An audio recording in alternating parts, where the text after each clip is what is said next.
Vanshika online classes में आपका स्वागत है। आज हम देखेंगे ज़बरदस्त प्रश्न जो कि पेट के एग्ज़ाम के लिए बहुत ही महत्वपूर्ण होंगे। पहला प्रश्न है, प्रतिष्ठित शास्त्र रामानुजम पुरस्कार 2020, यहाँ 2020 होगा 2015 की जगह, किसने जीता?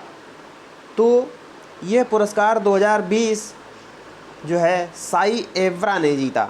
ठीक है, 2015 जो है ये पुराना क्वेश्चन है जो कि यूपी SSSC के एग्ज़ाम में पूछा जा चुका है, तो उसी को मैं अपडेट करके आपको बता रहा हूँ।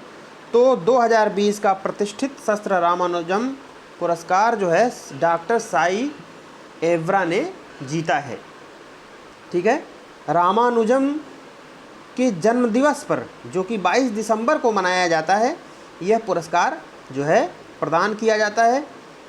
इस पुरस्कार की स्थापना 2005 में हुई थी और यह पुरस्कार तमिलनाडु के कुंभकोणम स्थित शास्त्र विश्वविद्यालय द्वारा विश्व भर के उस गणितज्ञ को प्रदान किया जाता है जिसकी उम्र 32 वर्ष से कम हो। ठीक है, इस वर्ष यह पुरस्कार प्रिंसटन यूनिवर्सिटी USA और Hebrew university of Jerusalem Israel के डॉक्टर साई एवरा को प्रदान किया जाएगा। ठीक है दोस्तों, बहुत ही इम्पोर्टेंट क्वेश्चन है। हमारा अगला प्रश्न है जो कि जीके से रिलेटेड है। भारत का हिमाद्री स्टेशन स्थित है। ये भी प्रश्न आपका यूपी SSSC के असिस्टेंट अकाउंटेंट में आ चुका है। भारत का हिमाद्री स्टेशन जो है आर्कटिक में स्थित है। ठीक है, भारत का पहला आर्कटिक रिसर्च स्टेशन है हिमाद्री स्टेशन। यह जो है नॉर्वे में स्पिट्सबर्जन स्वालबार्ड नॉर्वे में स्थित है। ठीक है, इसका उद्घाटन जो है 2008 में किया गया था और यह स्टेशन जो है उत्तरी ध्रुव से 1200 किलोमीटर की दूरी पर है। नेक्स्ट प्रश्न है, विश्व वानिकी दिवस कब मनाया जाता है? विश्व वानिकी दिवस 21 मार्च को मनाया जाता है। ठीक है, ये भी प्रश्न आपका आया हुआ प्रश्न है। सारे प्रश्न बहुत इंपॉर्टेंट हैं, किसी को भी आप इग्नोर ना करें। तो इस वर्ष 2021 को जो विश्व वानिकी दिवस मनाया गया 21 मार्च को, उसकी थीम थी वन बहाली, वसूली और कल्याण का मार्ग, forest restoration a path to recovery and well being. ठीक है, 21 मार्च को हर वर्ष विश्व वानिकी दिवस मनाया जाता है। पहली बार ये 1971 में मनाया गया। भारत में इसकी शुरुआत 1950 में की गई। नेक्स्ट क्वेश्चन इज, भारत के उच्चतम न्यायालय की प्रथम महिला न्यायाधीश कौन थी? फातिमा बीबी इसका बेस्ट आंसर है, सही आंसर है। न्यायमूर्ति फातिमा बीबी जो है ये सर्वोच्च न्यायालय की प्रथम महिला न्यायाधीश थी। ठीक है, 1989 में ये इस पद पर नियुक्त हुई थी। इसके पहले ये इनको बाद में 1993 को राष्ट्रीय मानवाधिकार आयोग की सदस्य भी बनाया गया है। इनका पूरा नाम जो है मीरा साहिब फातिमा बीबी है। ठीक है, काफ़ी इम्पॉर्टेंट क्वेश्चन है। अगला प्रश्न है, भारत में प्रथम न्यूक्लियर रिएक्टर है? आंसर है आपका अप्सरा। अप्सरा जो है भारत और एशिया का प्रथम न्यूक्लियर रिएक्टर है। इसकी डिज़ाइन जो है भारत ने यूनाइटेड किंगडम की मदद से की थी। अगला प्रश्न है, अंतर्राष्ट्रीय परमाणु ऊर्जा एजेंसी का मुख्यालय कहाँ है? वियना में, जो कि ऑस्ट्रिया में है। ठीक है, अंतर्राष्ट्रीय परमाणु ऊर्जा एजेंसी का मुख्यालय वियना ऑस्ट्रिया में है।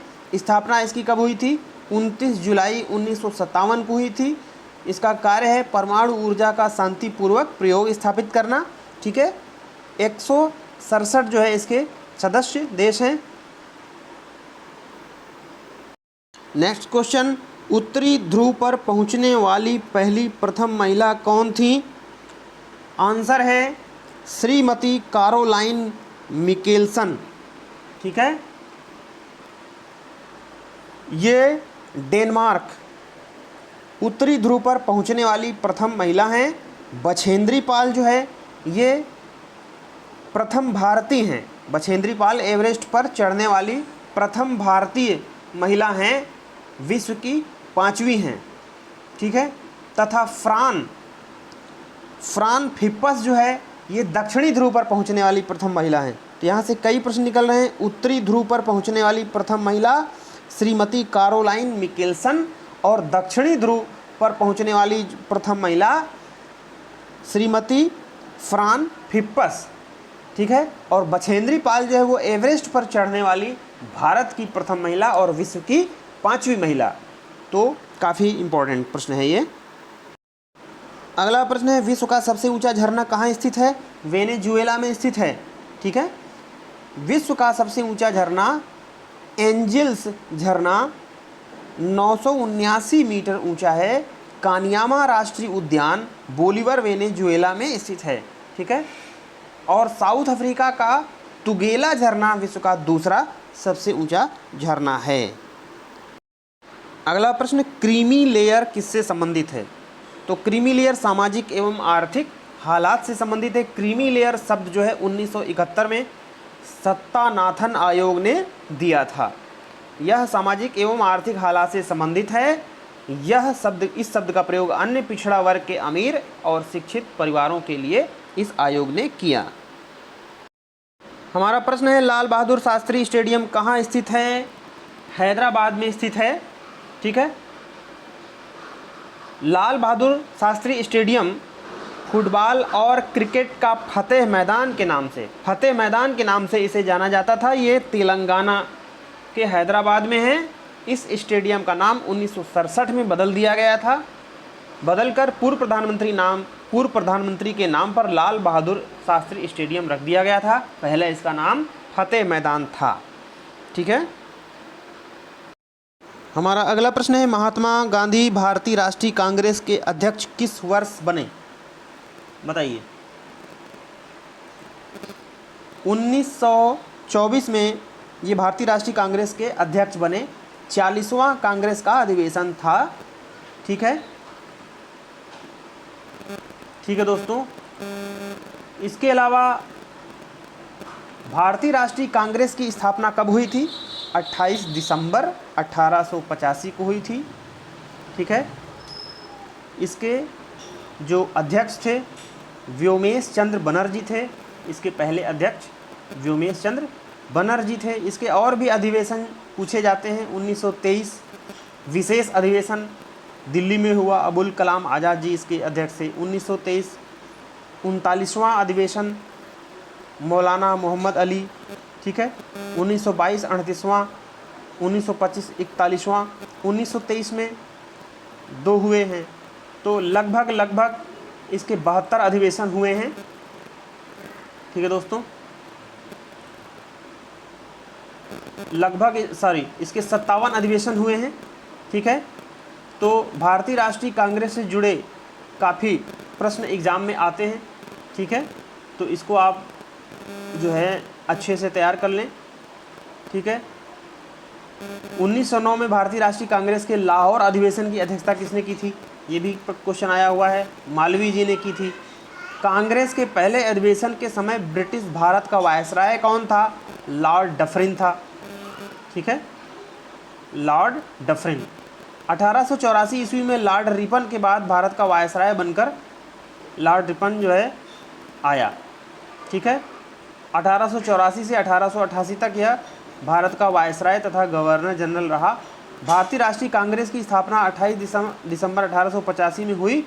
उस समय लॉर्ड रिपन ही वायसराय थे, ठीक है।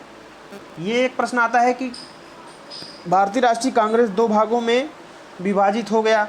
किस अधिवेशन में? सूरत के अधिवेशन में 1907 में भारतीय राष्ट्रीय कांग्रेस नरम दल और गरम दल में विभाजित हो गया। काफ़ी प्रश्न जुड़े हैं इस टॉपिक से और एग्ज़ाम में बहुत पूछे जाते हैं। वह कौन सा पहला ब्रिटिश था जिसने भारतीय राष्ट्रीय कांग्रेस की स्थापना की? वह कौन सा पहला ब्रिटिश था जिसने भारतीय राष्ट्रीय कांग्रेस की अध्यक्षता की? जॉर्ज यूल ने 1888 में इलाहाबाद में भारतीय राष्ट्रीय कांग्रेस के चौथे अध्यक्ष के रूप में कार्य किया था। ये पहले गैर भारतीय थे जिन्होंने कांग्रेस अधिवेशन की अध्यक्षता की थी। काफ़ी इंपॉर्टेंट प्रश्न है, ठीक है। इससे एक प्रश्न और आता है, भारतीय राष्ट्रीय कांग्रेस के किस अधिवेशन में पूर्ण स्वराज के लिए प्रस्ताव पारित किया गया? लाहौर के अधिवेशन में, ठीक है। इस अधिवेशन की अध्यक्षता जवाहरलाल नेहरू जी ने की थी। एक प्रश्न इससे और निकलता है, भारतीय राष्ट्रीय कांग्रेस के किस अधिवेशन में वंदे मातरम को पहली बार गाया गया? 1896 के कलकत्ता अधिवेशन में पहली बार वंदे मातरम गाया गया था, ठीक है। अध्यक्षता किसने की थी? रहीमतुल्ला एम सयानी जी ने अध्यक्षता की थी। स्वतंत्रता के बाद जयपुर में आयोजित भारतीय राष्ट्रीय कांग्रेस के अधिवेशन के अध्यक्ष कौन थे? डॉक्टर पट्टाभी सीतारामैया, ठीक है। कांग्रेस, एक प्रश्न और इससे आता है, कांग्रेस का जो पहला अधिवेशन था उसमें कितने सदस्य शामिल हुए थे? 72 सदस्य इसमें शामिल हुए थे, ठीक है। तो दोस्तों इसे अच्छी तरह याद करें, इससे प्रश्न जरूर पूछे जाते हैं और पेट में तो आपके भारतीय राष्ट्रीय आंदोलन से प्रश्न आने तय हैं, 5 क्वेश्चन। हमारा अगला प्रश्न है, स्वतंत्र भारत में उत्तर प्रदेश के प्रथम विधानसभा अध्यक्ष कौन थे? आंसर है पुरुषोत्तम दास टंडन जी। 1937 से 1950 तक ये भारत के उत्तर प्रदेश राज्य के प्रथम विधानसभा अध्यक्ष बने थे, ठीक है। इसके अलावा एक इम्पॉर्टेंट प्रश्न यहाँ पे और आता है, उत्तर प्रदेश का प्रथम राज्यपाल कौन बना था? सरोजनी नायडू उत्तर प्रदेश की प्रथम राज्यपाल बनी थी। सुचेता कृपलानी राज्य तथा देश की पहली महिला मुख्यमंत्री थी। वीवी गिरी भारत के चौथे राष्ट्रपति थे। ऐसे फैक्ट इनमें प्रथम कौन था, ये सारी चीज़ें आपको तैयार करने की ज़रूरत है, ठीक है। इस तरह उत्तर प्रदेश के प्रथम लोकायुक्त कौन बने थे? विश्वंभर दयाल 1977 से 1982। उत्तर प्रदेश के प्रथम मुख्यमंत्री कौन बने थे? पंडित गोविंद वल्लभ पंत। उत्तर प्रदेश की पहली महिला मुख्यमंत्री तो अभी अब मैंने आपको बताया, सुचेता कृपलानी, ठीक है। संयुक्त राष्ट्र संघ की प्रथम महिला भारतीय राजदूत कौन बनी थी? विजय लक्ष्मी पंडित। ये सारे पॉइंट बहुत ही इंपॉर्टेंट हैं।